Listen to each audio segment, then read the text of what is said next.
আল্লাহ নবী বলছেন পৃথিবীর ইতিহাসে এত ভয়ঙ্কর এত ভয়াবহ যুদ্ধ আগে কোনোদিন হয়নি, পরেও কোনোদিন হবে না। এত ভয়ঙ্কর ভয়াবহ যুদ্ধ, কোনো বংশে যদি 100 মানুষ থাকে 99 মারা যাবে, একটা বেঁচে থাকবে। যে তিনি যতক্ষণ কিয়ামত হবে না, যতদিন ঈসা আলাইহিস সালাম না আসবে, তো এসে কি করবে? ক্রুশ ভেঙে দিবে। কেন ক্রুশ ভাঙবে? ঘটনা পড়ে দেখেন মাসিক আলাইহিস সালামে কেন ক্রুশ ভাঙবে? ক্রুশ ভাঙবে এই জন্য যে তৎকালীন পৃথিবীতে মুসলমান আর রোমান খ্রিস্টানদের একটা চুক্তি হবে। 1 মিনিট, বেশি সময় নেব না, অধৈর্য হওয়ার কিছু নয়, আপনাদের চেয়ে বেশি দূরে আমরা যাব। তৎকালীন যুগে মুসলমান আর রোমান খ্রিস্টানদের একটা চুক্তি হবে। চুক্তি হয়ে তারা কমন শত্রুর বিরুদ্ধে যুদ্ধ করবে। কমন শত্রুর বিরুদ্ধে যুদ্ধ করে মুসলমান আর খ্রিস্টানরা বিজয়ী হয়ে যাবে। বিজয় মিছিল যখন বের হবে, তখন এক খ্রিস্টান ক্রুশ উঁচিয়ে ধরে বলবে এই ক্রুশের কারণে বিজয় হয়েছে, বলেন নাউজুবিল্লাহ। তখন ওখানে উপস্থিত এক মুসলমানের ঈমান জেগে যাবে, সে তখন লাফ দিয়ে উঠে ক্রুশ ভেঙে দিয়ে বলবে আল্লাহর কারণে বিজয় হয়েছে। যখন ক্রুশ ভেঙে দেবে তখন এবার খ্রিস্টান আর মুসলমানের দোস্তি ছিল, দোস্তি শেষ। একদিকে রোমান খ্রিস্টান আর একদিকে মুসলমান। আল্লাহর নবী বলছে ওই দিন 80টা পতাকার অধীনে খ্রিস্টানেরা একত্রিত হবে, যার এক একটা পতাকার অধীনে 12,000 করে সৈন্যবাহিনী থাকবে, তথা প্রায় 10 লক্ষ সেনাবাহিনীর সমাহার করবে খ্রিস্টানেরা। আর মুসলমানদের সেই দিন হেডকোয়ার্টার হবে দামেস্ক। আজকের মুজাহিদরা যে দামেস্ক বিজয় করলো, সেই দামেস্ক সেই দিন হবে মুসলমানদের হেডকোয়ার্টার। আল্লাহ নবী বলছেন পৃথিবীর ইতিহাসে এত ভয়ঙ্কর এত ভয়াবহ যুদ্ধ আগে কোনোদিন হয়নি, পরেও কোনোদিন হবে না। এত ভয়ঙ্কর ভয়াবহ যুদ্ধ, কোনো বংশে যদি 100 মানুষ থাকে 99 মারা যাবে, একটা বেঁচে থাকবে। পাখি যদি 1 মাস আকাশে উড়ে তাহলে লাশ ছাড়া আর কিছু পাবে না, তখন খাদ্যদ্রব্য হবে, ওভাবেই পড়ে মারা যাবে, শুধু লাশ আর লাশ। রাসূল সাল্লাল্লাহু আলাইহি ওয়াসাল্লাম বলছেন সেই দিন আমার উম্মত 3 ভাগে বিভক্ত হয়ে যাবে। একদল উম্মত যুদ্ধের মাঠ ছেড়ে পালিয়ে যাবে, বলেন নাউজুবিল্লাহ। যারা যুদ্ধের মাঠ থেকে পালিয়ে যাবে তাদের তওবা আর কোনোদিন কবুল করা হবে না। অন্য তওবার অন্য গুনাহের ক্ষমা আছে, কিন্তু ওই যুদ্ধের মাঠ থেকে যারা পালাবে ওদের ক্ষমা নেই। 2, আরেক দল শহীদ হয়ে যাবে, এরা পৃথিবীর সর্বশ্রেষ্ঠ শহীদ, আল্লাহু আকবার। আর এক দলকে আল্লাহ বিজয় দান করবে খ্রিস্টানদের উপর, এরা কিয়ামত পর্যন্ত আর কোনোদিন ফিতনায় পতিত হবে না। এদের মাধ্যমেই ঈসা আলাইহিস সালাম আসবেন, ইমাম মাহদি আসবেন, তাদের মাধ্যমেই দাজ্জালের পতন হবে। তো এই যে ঘটনাগুলো, এই চমৎকার ঘটনাগুলো, তো ওই যেটা বলতেছিলাম, কেন উনি ক্রুশ ভাঙবেন? ঈসা আলাইহিস সালাম এসে, মুসলমান আর খ্রিস্টানদের যুদ্ধই তো হলো ক্রুশ ভাঙ্গাকে কেন্দ্র করে। এই যুদ্ধে বিজয়ের পর মুসলমানেরা তাদের তরবারি, তাদের রাইফেল, তাদের গুলি যখন গাছের সাথে ঝুলিয়ে রাখবে, তখন শয়তান বলবে তোমাদের বাড়িতে দাজ্জাল প্রবেশ করে গেছে। তাড়াহুড়া করে সেই রাইফেল সেই তরবারি নিয়ে দৌড়ে যখন দামেস্ক শহরে ফিরে আসবে, দেখবে না দাজ্জাল এখন আসেনি, তবে দাজ্জাল আসার সময় হয়ে গেছে।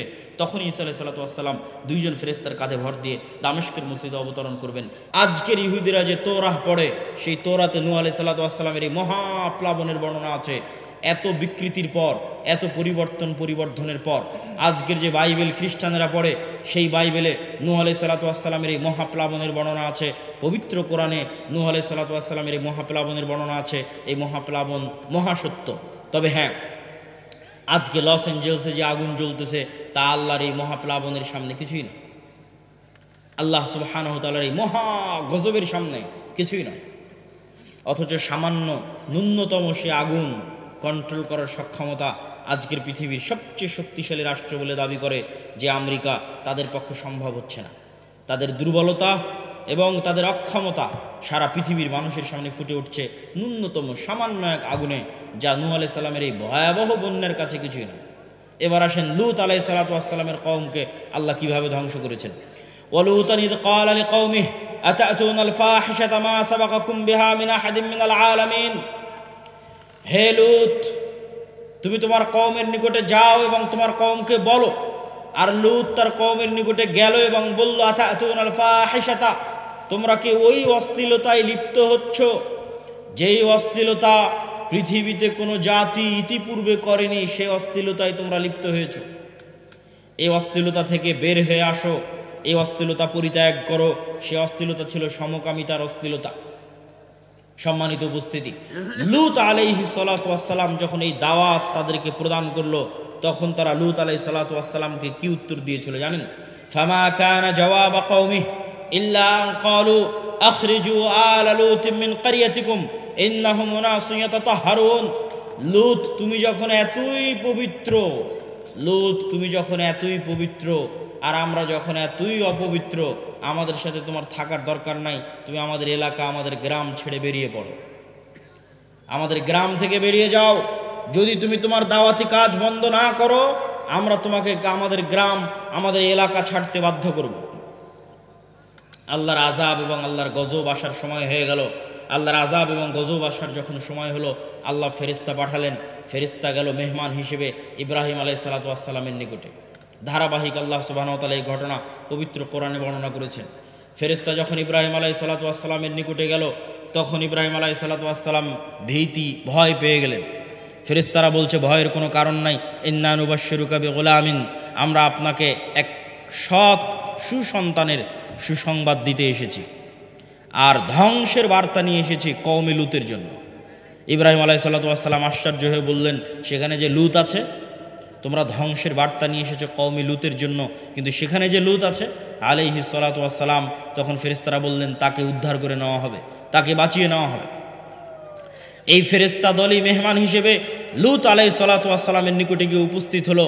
লুত আলাইহিস সালাতু ওয়াস সালাম প্রথমে বুঝতে পারেননি যে তারা আল্লাহ সুবহানাহু ওয়া তাআলার মেহমান, তারা আল্লাহ সুবহানাহু ওয়া তাআলার ফেরেশতা, এটা তিনি বুঝতে পারেননি। তো ফেরেশতাগণ যখন লুত আলাইহিস সালাতু ওয়াস সালামের দরবারে গেছে, তখন সুন্দর সুদর্শন কিশোর যুবক বয়সের পূর্ব মুহূর্তের বয়সের আকৃতি ধারণ করে গেছে। তৎকালীন সেই জাতির জঘন্য লোলুপ দৃষ্টি তখন এই ফেরেশতাদের উপর পড়ে, এবং তারা লুত আলাইহিস সালাতু ওয়াস সালামের নিকটে চায় যে তুমি তাদেরকে আমাদের হাতে উঠিয়ে দাও। তখন লুত আলাইহিস সালাতু ওয়াস সালাম বলেন, আলাইসা মিনকুম রাজুলুর রশীদ, তোমাদের মধ্যে কি একজনও পবিত্র মানুষ নাই? হায় আফসোস, তোমাদের মধ্যে একজনও কি পবিত্র মানুষ নাই? আমি ইলা রুকনিন শাদীদ, আমি মহাশক্তিশালী আল্লাহর আশ্রয় প্রার্থনা করছি তোমাদের সামনে, তোমাদের মাধ্যমে আজ আমার মেহমানেরা অপমানিত হবে, এই অপমান হওয়া থেকে আমি আল্লাহর দরবারে আশ্রয় প্রার্থনা করছি। যখন লুত আলাইহিস সালাতু ওয়াস সালামকে এরকম চিন্তিত দেখলেন ফেরেশতারা, তখন ফেরেশতারা বললেন, ইয়া লুত ইন্না রাসূলু রাব্বিক, আরে আমরা তো আপনার প্রতিপালকের পক্ষ থেকে পাঠানো ফেরেশতা। লা ইয়াসিলু ইলাইক, এরা আপনার এবং আমাদের কোনো ক্ষতি করতে পারবে না। ফাআসরি বিআহলিক বিকিতইম মিনাল লাইল, রাত শেষ হওয়ার পূর্বেই আপনার পরিবার নিয়ে মুমিনদের নিয়ে এই এলাকা ত্যাগ করেন। ফাসরি বিআহলিক বিকিতইম মিনাল লাইল, রাত শেষ হওয়ার পূর্বে এই এলাকা ত্যাগ করেন। ওয়ালা ইয়ালতাফিত মিনকুম আহাদ, আপনাদের মধ্যে কেউ যেন পিছন ফিরে না তাকায়। ইল্লা ইমরাতাক, তবে আপনার স্ত্রীকে সাথে নিয়ে যেতে পারবেন না। মুসিবুহা মা আসাবাহুম, আল্লাহর গজবের শিকার সেও হবে। ইন্নামা উইদাহুমুস সুবহ, আপনার এই জাতির ধ্বংস হওয়ার সময় সকাল। আলাইসা সুবহু বিকরিব, সকাল কি অতি নিকটে নয়? অতএব সকাল হওয়ার পূর্বে এই এলাকা ত্যাগ করেন। লূত আলাইহিস সালাতু ওয়াস সালাম সকাল হওয়ার পূর্বেই তড়িঘড়ি করে এলাকা ত্যাগ করলেন, তার স্ত্রী থেকে গেল। আল্লাহ সুবহানাহু ওয়া তাআলা কোরআন মাজিদে বর্ণনা করছেন, ফালাম্মা জা আমরুনা জাআলনা আলিয়াহা সাফিলাহা, যখন লূত ওই শহর ওই এলাকা ত্যাগ করলো, তখন আমি আল্লাহ ওই শহরের উপর সাইড করে দিলাম নিচে, আর নিচের সাইড করে দিলাম উপরে। জাআলনা আলিয়াহা সাফিলাহা, পুরো শহরকে উল্টিয়ে দিলাম। ওয়ামতারনা আলাইহা হিজারাতাম মিন সিজ্জিল মামদুদ, আর আসমান থেকে বর্ষণ করতে লাগলাম আগুনের পাথর। পুরো শহরকে উল্টিয়ে দিলাম, আর আসমান থেকে বর্ষণ করতে লাগলাম অগ্নি পাথর বৃষ্টি। আল্লাহর আযাব, এই গজবের সামনে আজকের লস এঞ্জেলসে যা হচ্ছে কিছুই নয়।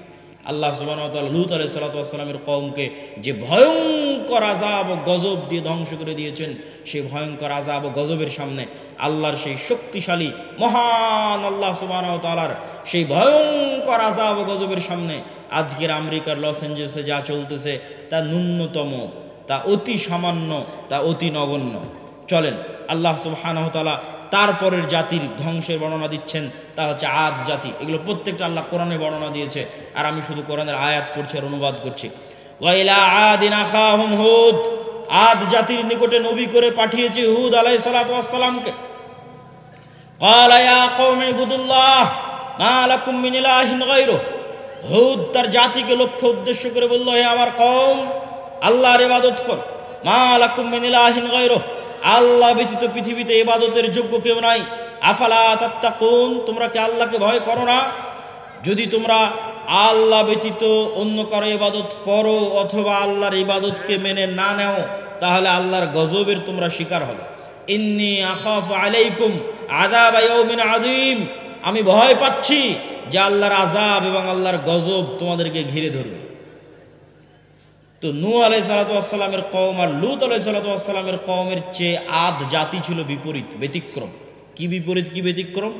আদ জাতির উত্তর দেখেন, আদ জাতির উত্তর আল্লাহ কোরআনে বর্ণনা করছে।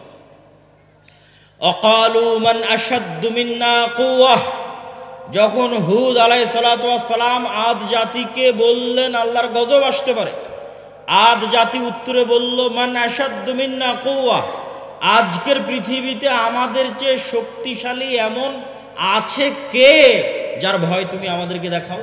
মান আশাদ্দু মিন্না কুওয়াহ, আজকের পৃথিবীতে আমাদের চেয়ে শক্তিশালী কেউ নাই, কিসের গজবের ভয় দেখাও, কিসের আযাবের ভয় দেখাও? তৎকালীন বিশ্বের সবচেয়ে শক্তিশালী জাতীয় রাষ্ট্র তৈরি করেছিল আদ সম্প্রদায়, সবচেয়ে উন্নত সভ্যতা তৈরি করেছিল আদ সম্প্রদায়, সবচেয়ে উন্নত প্রযুক্তি তৈরি করেছিল আদ সম্প্রদায়। সেই উন্নত প্রযুক্তি, উন্নত সভ্যতা, জ্ঞান বিজ্ঞানের সর্বোচ্চ শিখরে পৌঁছে গিয়ে আদ জাতি অহংকার বশত দাবি করেছিল মান আশাদ্দু মিন্না কুওয়াহ, আজকের পৃথিবীতে আমাদের চেয়ে এমন শক্তিশালী কে আছে যার আযাব এবং যার গজবের ভয় তোমরা দেখাও? আল্লাহ উত্তরে বলছেন আওয়ালাম ইয়ারাউ আন্নাল্লাহাল্লাযী খালাকাহুম ওয়া আশাদ্দু মিনহুম কুওয়াহ, তারা কি জানে না যে তারা জ্ঞানে বিজ্ঞানে প্রযুক্তিতে শক্তিতে সভ্যতায় সক্ষমতায় উন্নতির সর্বোচ্চ শিখরে যদি পৌঁছে যায়, মানব জাতি যত শক্তিশালী হওয়া সম্ভব, যত উন্নত প্রযুক্তির হওয়া সম্ভব, তার সর্বোচ্চ লেভেলে যদি পৌঁছে যায়, তবুও তারা আল্লাহর সৃষ্টি জীব আর আল্লাহ তাদের সৃষ্টিকর্তা। আল্লাহ বলছেন, আদ জাতিকে লক্ষ্য করে আল্লাহ বলছেন তারা যত শক্তিশালী হোক এই লেভেল তো ভাঙতে পারবে না যে সে সৃষ্টিজীব আর আমি আল্লাহ তার সৃষ্টিকর্তা। এইটা কি ভাঙতে পারে? আজকের ইসরায়েল, আজকের আমেরিকা, আজকের ভারত দাবি করতে পারে মান আশাদ্দু মিন্না কুওয়াহ, আজকের পৃথিবীতে আমাদের যে শক্তিশালী আছে কে, কে শক্তিশালী আছে দাবি করতে পারে। কিন্তু আল্লাহ সুবহানাহু ওয়া তাআলা উত্তরে বলছেন তোমরা শক্তিতে সামর্থ্যে যত সর্বোচ্চ পর্যায়ে পৌঁছে যাও, তারপরেও এই লেভেল অতিক্রম করতে পারবে না যে তোমরা হচ্ছে সৃষ্টিজীব আর আল্লাহকে সৃষ্টিকর্তা। তো যিনি সৃষ্টিকর্তা উনি কি সৃষ্টিজীবের চেয়ে শক্তিশালী নন? শক্তিশালী, চিরন্তন এবং চিরস্থায়ীভাবে শক্তিশালী। তাহলে আদ জাতির এই গর্ব এবং এই অহংকারকে আল্লাহ সুবহানাহু ওয়া তাআলা এবার ধ্বংস করে দিচ্ছেন। ওয়া আম্মা আদুন ফাউহলিকু বিরিহিন সারসারিন আতিয়াহ, আমি আদ জাতিকে ধ্বংস করে দিলাম ভয়ঙ্কর প্রচণ্ড ঝড় বাতাস, যেই ভয়ঙ্কর প্রচণ্ড ঝড় বাতাস প্রবাহিত থেকেছে 1 সপ্তাহ যাবৎ। বিরিহিন সারসারিন আতিয়াহ, আর সেই ভয়ঙ্কর ঝড় বাতাসের অন্যতম আরেকটি বৈশিষ্ট্য হচ্ছে সে বাতাস ছিল প্রচণ্ড ঠান্ডা, প্রচণ্ড ঠান্ডা ভয়ঙ্কর ঝড় বাতাস যেই দিক দিয়ে গেছে সেই দিক দিয়ে গোড়া কাটা খেজুর গাছের মতো পড়ে গেছে।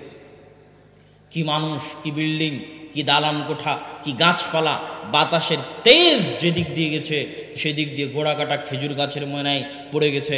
আল্লাহ সুবহানাহু ওয়া তাআলা এই আযাব এবং গজবের বর্ণনা পবিত্র কোরআন মাজিদে দিয়েছেন যে তিনি আদ জাতিকে এভাবে ধ্বংস করেছেন। এবার সামুদ জাতি, সামুদ জাতিকে আল্লাহ সুবহানাহু ওয়া তাআলা কিভাবে ধ্বংস করলেন? আল্লাহ সুবহানাহু ওয়া তাআলা পবিত্র কোরআনে বলছেন ওয়া ইলা সামুদ আখাহুম সালেহ, সামুদ জাতির নিকটে নবী করে পাঠিয়েছিলাম সালেহকে। আদ জাতির নিকটে নবী করে পাঠানো হয়েছে হুদকে, কওমে নূহের নিকটে নবী করে পাঠানো হয়েছে নূহকে, কওমে লূতের নিকটে নবী করে পাঠানো হয়েছে লূতকে, আর সামুদ জাতির নিকটে নবী করে পাঠিয়েছি সালেহকে। সালেহ গিয়ে বলল ইয়া কওমি ইবুদুল্লাহ মা লাকুম মিন ইলাহিন গায়রুহ, হে আমার সম্প্রদায় আল্লাহর ইবাদত কর, আল্লাহ ব্যতীত পৃথিবীতে ইবাদতের যোগ্য আর কোনো সত্য মাবুদ, সত্য সত্তা নাই। আর আমি সালেহ আল্লাহর নিদর্শন স্বরূপ তোমাদের জন্য নিয়ে এসেছি একটা উটনি, নাকাতুল্লাহ, হাদিহি নাকাতুল্লাহ, এই যে আল্লাহর উটনি নিদর্শন স্বরূপ নিয়ে এসেছি। ফাদারুহা তাকুলু ফি আরদিল্লাহ, এই উটনির তোমরা কোনো ক্ষতি করার চেষ্টা করিও না, যদি এই উটনির ক্ষতি করার চেষ্টা করো ফায়াখুযাকুম আযাবুন আলীম, ভয়ঙ্কর ভয়ঙ্কর শাস্তি তোমাদেরকে গ্রাস করবে। আর এই উটনির জন্য কি, বেশি কিছু না। হাদিহি নাকাতুন লাহা শিরবুন ওয়ালাকুম শিরবু ইয়াউমিন মা'লুম। 6 দিন তোমাদের উটনি কুয়াতে পানি পান করবে, আর এই উটনি একদিন কুয়ায় পানি পান করবে। যেই দিন এই উটনি একদিন কুয়ায় পানি পান করবে, সেই দিন এই উটনির এত পরিমাণ দুধ হবে, যেই দুধ নিয়ে সমগ্র সামুদ সম্প্রদায়, আত্মীয় স্বজন, পাড়া প্রতিবেশী, গরু ছাগল বাছুর পশু প্রাণী মিলে সেই দুধ দহন করে শেষ করতে পারবে না। এই নিয়ামত আল্লাহ তাদেরকে দিয়েছিলেন, এই নিদর্শন আল্লাহ তাদেরকে দিয়েছিলেন, কিন্তু তাদের অন্তরে অহংকার পেয়ে বসেছিল। তাদের অন্তরে কীরকম অহংকার পেয়ে বসেছিল আল্লাহ সুবহানাহু ওয়া তাআলা পবিত্র কোরআন মাজিদে তাদের এই বর্ণনা দিচ্ছেন, তাদের এই অহংকারের বর্ণনা দিচ্ছেন। ফাআকারুন নাকাহ ওয়া আতাউ আন আমরি রাব্বিহিম, তারা আল্লাহর এই নিদর্শনকে উপেক্ষা করতো, উটনির পা কেটে নিল। শুধু কি উটনির পা কেটে নিল? উটনির পা কেটে নিয়ে এসে সালেহ আলাইহিস সালাতু ওয়াস সালামকে বলছে, ইয়া সালেহ ইতিনা বিমা তাইদুনা ইন কুনতা মিনাল মুরসালিন। সালেহ, তুমি তো খুব বড় বড় লেকচার দিতে যে এই উটনির ক্ষতি করলে নাকি আল্লাহর আযাব আসবে, নেও তোমার উটনির পা কেটে দিয়েছে, আল্লাহর আযাব কোথায় নিয়ে আসো। বলেন নাউজুবিল্লাহ। আল্লাহর আযাব তারা নিজেদের জন্য চেয়ে নিল, পরীক্ষায় ফেল করলো। এবার আল্লাহ সুবহানাহু ওয়া তাআলা তাদের আযাবের বর্ণনা দিচ্ছেন পবিত্র কোরআন মাজিদে, যে আল্লাহ সুবহানাহু ওয়া তাআলা তাদেরকে কিভাবে ধ্বংস করেছেন। আল্লাহ সুবহানাহু ওয়া তাআলা তাদেরকে ধ্বংসের বর্ণনা দিতে গিয়ে বলেন, ফাআখাযাতহুমুর রাজফা ফাআসবাহু ফি দারিহিম জাসিমিন। আমি সামুদ সম্প্রদায়কে ধ্বংস করেছি বিকট আওয়াজ দিয়ে। কি ভয়ঙ্কর বিকট আওয়াজ! এমন ভয়ঙ্কর বিকট আওয়াজ যে ফাআখাযাতহুমুর রাজফা, এমন ভয়ঙ্কর বিকট আওয়াজ যে ফাআসবাহু ফি দারিহিম জাসিমিন, যে যে অবস্থায় ছিল ওই অবস্থায় থেকে গেছে, কিন্তু মারা গেছে। যে যে অবস্থায় ছিল, কেউ হয়তো 1 কাপ চা মুখে নিয়ে চায়ের পেয়ালা কাছে ধরেছিল, এই সময় ভয়ঙ্কর বিকট আওয়াজ চলে এসেছে, চায়ের পেয়ালা ওইভাবে ধরেই থেকে গেছে, পৃথিবী থেকে বিদায় নিয়ে চলে গেছে ভয়ঙ্কর বিকট আওয়াজে। কেউ হয়তো দৌড়াচ্ছিল, দৌড়ানো অবস্থায় থেকে গেছে, কেউ বসা ছিল, বসা অবস্থায় থেকে গেছে। যে যে অবস্থায় ছিল, লা তাতাহাররাকুল আজসাব, পুরো একটা জাতি একদিনে 1 সেকেন্ডে 1 বিকট আওয়াজে স্থির অবস্থায় পৃথিবী থেকে ধ্বংস হয়ে গেছে। আল্লাহ বর্ণনা দিচ্ছেন পবিত্র কোরআন মাজিদে এই সামুদ জাতির ধ্বংসের বর্ণনা। আদ জাতির ধ্বংসের বর্ণনার সাথে আজকের আমেরিকার লস এঞ্জেলসে যা চলতেছে কিছুই না, ন্যূনতম, অতি নগণ্য। অথচ এই অতি নগণ্য, অতি দুর্বল আল্লাহর শাস্তি, আল্লাহর আযাব বর্তমান পৃথিবীর সবচেয়ে শক্তিশালী রাষ্ট্র ট্যাকেল দিতে পারছে না। যদি নূহ আলাইহিস সালাতু ওয়াস সালামের মতো আযাব আসে, যদি কওমে লূতের মতো আযাব আসে, যদি আদ জাতির মতো আযাব আসে, যদি সামুদ জাতির মতো আযাব আসে, তাহলে আল্লাহ সুবহানাহু ওয়া তাআলার আযাব এবং এই শাস্তি থেকে বাঁচতে পারবে এরকম কোনো শহর, বন্দর, নগর পৃথিবীতে নাই। এবং এটার চ্যালেঞ্জ আল্লাহ পবিত্র কোরআন মাজিদে দিয়েছেন। আল্লাহ বলছেন, আফা আমিনা আহলুল করা আইয়াতিয়াহুম বাসুনা বায়াতাম ওয়া হুম নাইমুন। শহর ও গ্রামবাসী, বন্দরবাসী কি নিজেকে নিরাপদ মনে করে নিয়েছে যে আর আল্লাহর আযাব আসবে না? এখন অত্যাধুনিক প্রযুক্তি, তাই বৃষ্টি কখন হবে জানা যায়, ঝড় কখন হবে জানা যায়, ভূমিকম্প কখন হবে জানা যায়। সকল আশ্রয় কেন্দ্র আছে, পুনর্বাসন কেন্দ্র আছে, ফায়ার সার্ভিস আছে। এরকম উন্নত প্রযুক্তির যুগে, কম্পিউটার, মোবাইল, বিজ্ঞান, ক্যামেরার যুগে, ওয়েবসাইট, গুগল, সব কিছুর যুগে, চ্যাট জিপিটির যুগে মানুষকে মনে করে নিয়েছে যে আল্লাহর আযাব আর আসবে না। আফা আমিনা আহলুল করা ইয়াতিয়াহুম বাসুনা বায়াতাম ওয়া হুম নাইমুন। শহর, বন্দর, নগরবাসী, পৃথিবীর উন্নত থেকে উন্নত শহরবাসী, New York, Washington, London, Dubai, Singapore, ঢাকার মানুষ কি মনে করে নিয়েছে আল্লাহর আযাব আসবে না? এমতো অবস্থায় যে তারা ঘুমন্ত, এমতো অবস্থায় যে তারা দুপুরের পর বিশ্রাম নিচ্ছে, এমতো অবস্থায় যে তারা খেল তামাশায় মত্ত, এমতো অবস্থায় তাদের কাছে আল্লাহর আযাব আসবে না, এই নিশ্চিত, এই গ্যারেন্টি, এই নিশ্চয়তা তাদেরকে কে দিল? সম্মানিত উপস্থিতি, আল্লাহ সুবহানাহু ওয়া তাআলা পবিত্র কোরআন মাজিদের এই সারমর্ম, এই সামারি বলার মাধ্যমে আপনাদের সামনে এতটুকুই বক্তব্যের এই প্রথম অংশে এতটুকু তুলে ধরতে চেয়েছি যে আল্লাহর আযাব এবং আল্লাহর গজব থেকে পৃথিবীতে কেউ মুক্ত নয়। আল্লাহর আযাব এবং গজবের ভয়ে থাকতে হবে।